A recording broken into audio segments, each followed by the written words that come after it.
Assalamualaikum warahmatullahi wabarakatuh. Kami dari kelompok 5 akan mempresentasikan hasil diskusi kami mengenai praktik baik mengajar. Dengan anggota kelompok 5, yakni ada Lailatus Sobiha dengan NIM 2404008, Ilham Yudo Eko Prasetyo NIM 2404030, Elvinda Putri Syafa'a NIM 2404050, Citra Ireniza NIM 2404060, Nurul Hakimah NIM 2404078, dan saya Dwi Lestari NIM 2404086, serta yang terakhir ada Ervinia Ristiwaninghyum dengan NIM 2404088. Di sini kami akan menjelaskan terkait 1. Pengertian manajemen belajar dan pembelajaran, 2. Fungsi manajemen belajar dan pembelajaran, 3.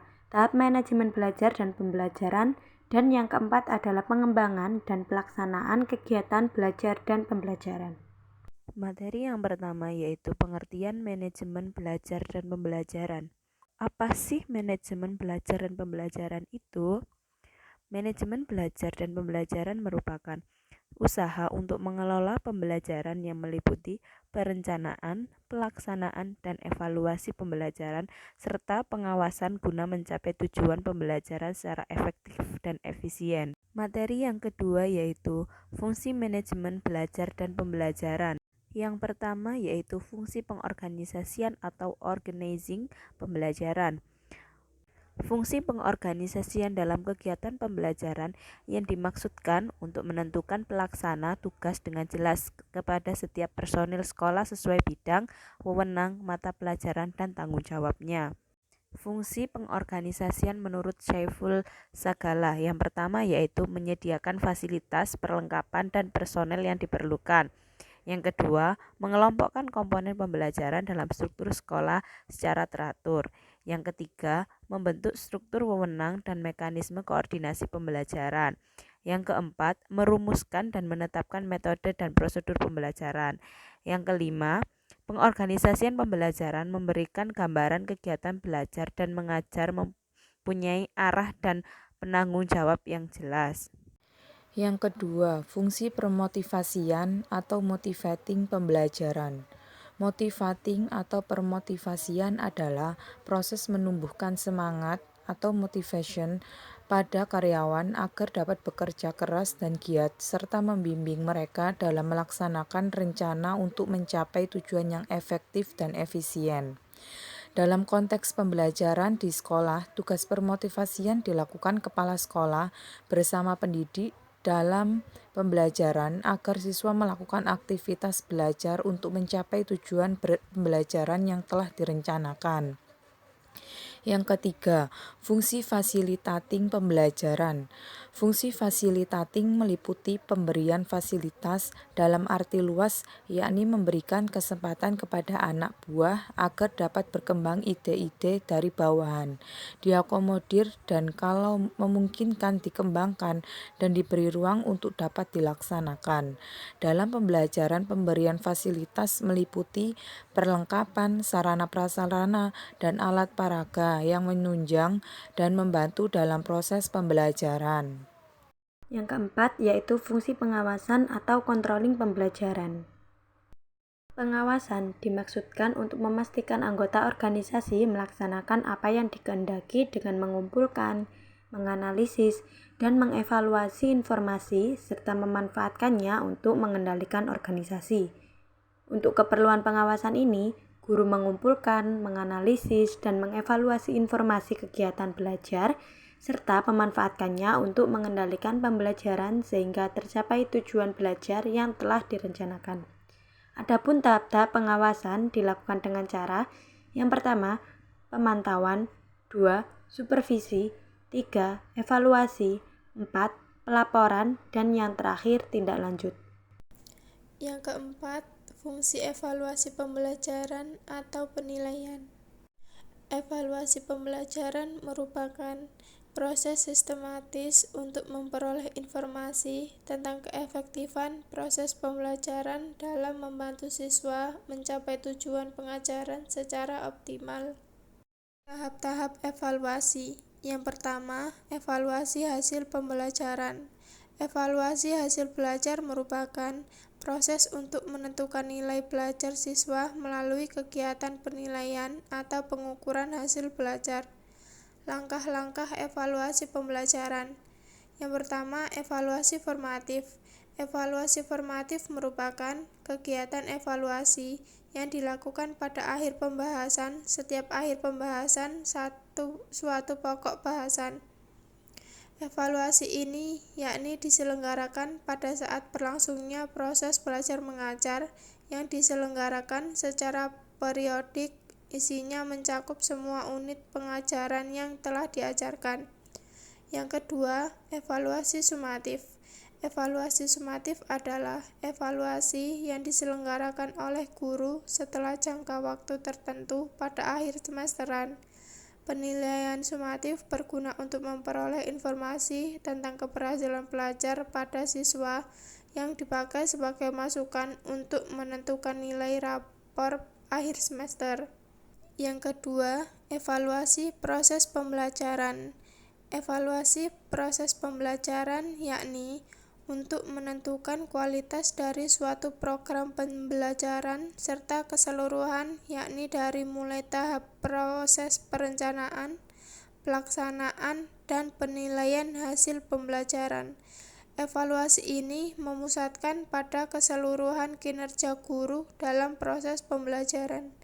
Evaluasi proses pembelajaran diselenggarakan dengan cara: yang pertama, membandingkan proses pembelajaran yang dilaksanakan guru dengan standar proses. Yang kedua, mengidentifikasi kinerja guru dalam proses pembelajaran sesuai dengan kompetensi guru.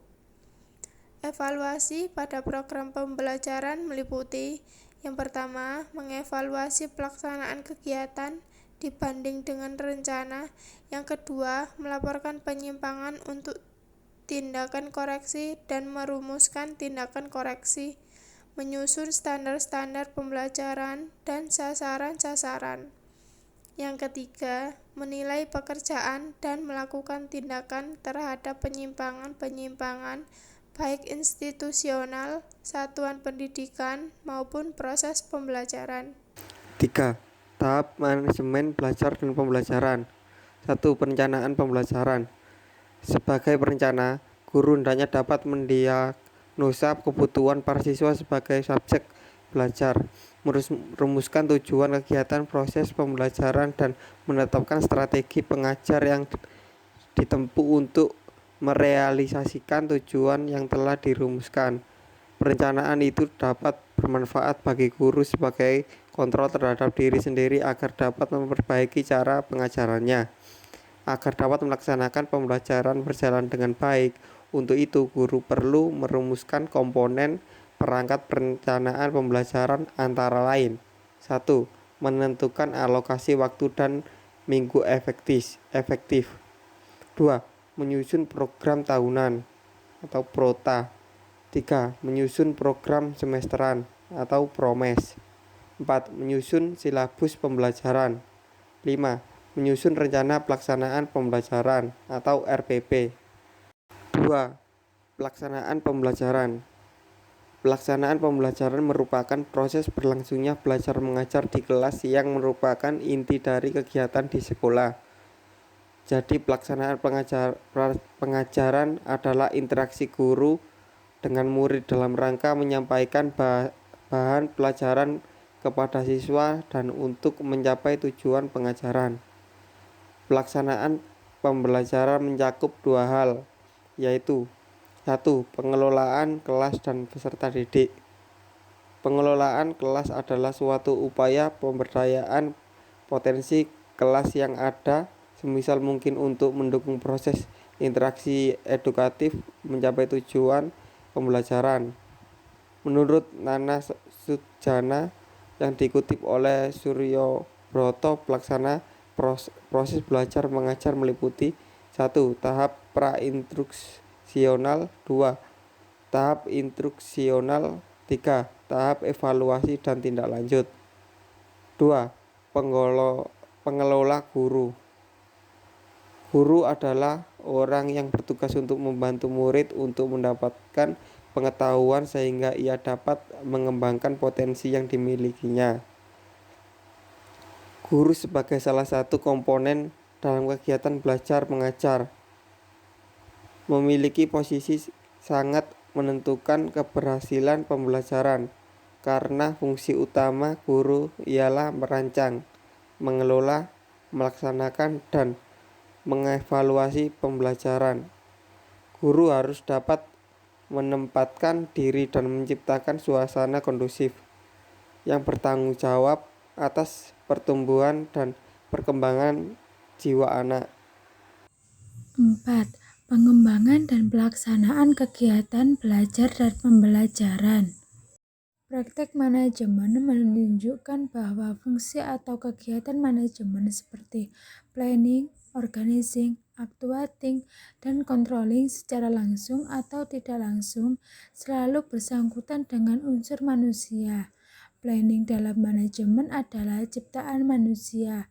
Organizing selain mengatur unsur manusia, actuating adalah proses penggerakan manusia anggota organisasi, sedang controlling diadakan agar pelaksanaan manajemen atau manusia selalu dapat meningkatkan pembelajaran, bukan hanya terbatas pada kegiatan yang dilakukan guru. Seperti halnya dengan konsep mengajar. Pembelajaran mencakup semua kegiatan yang mungkin mempunyai pengaruh langsung pada proses belajar manusia. Pembelajaran mencakup pula kejadian-kejadian yang diturunkan oleh bahan-bahan cetak, gambar, program radio, televisi, film, slide, maupun kombinasi dari bahan-bahan itu. Bahkan saat ini berkembang pembelajaran dengan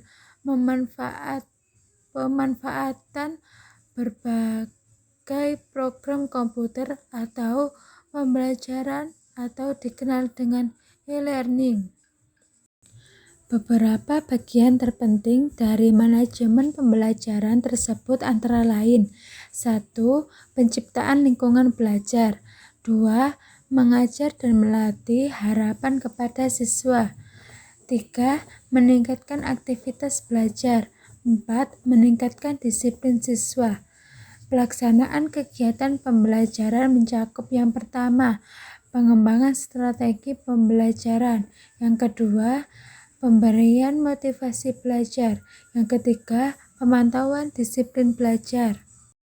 Kesimpulannya, manajemen belajar dan pembelajaran merupakan usaha untuk mengelola pembelajaran yang meliputi perencanaan, pelaksanaan, dan evaluasi pembelajaran, serta pengawasan guna mencapai tujuan pembelajaran secara efektif dan efisien.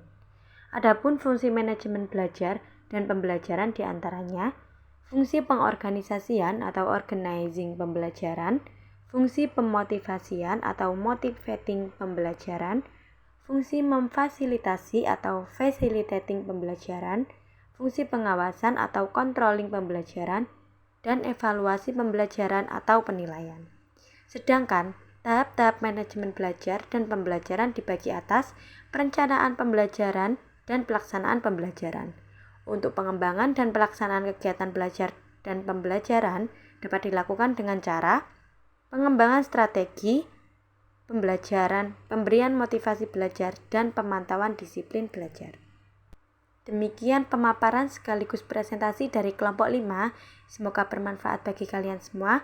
Wassalamualaikum warahmatullahi wabarakatuh.